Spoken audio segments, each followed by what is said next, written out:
Kinumpirma ni QCPD District Director Police Brigadier General Randy Glenn Selvio na ang driver na sangkot sa viral gas and run incident ay voluntaryong sumuko kasama ang kanyang pamilya sa pamunuan ng Quezon City Police District. Kinilala ang suspect na si alias Jefferson, 27 anyos, na voluntaryong sumuko sa mga tauhan ng QCPD Police Station 1 kagabing alas 8 kasama ang kanyang pamilya.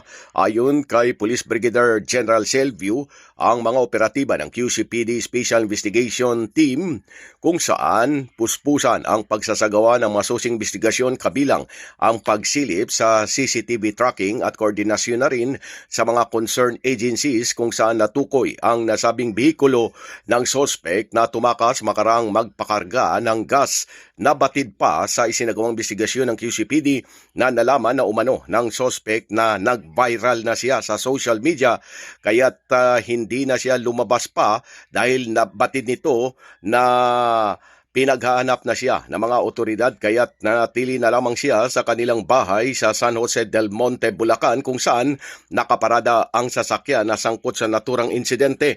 Inihanda na ng QCPD ang pagsasampa ng kasong estapa sa pamamagitan ng regular filing sa Quezon City Office of Prosecutor laban sa suspect.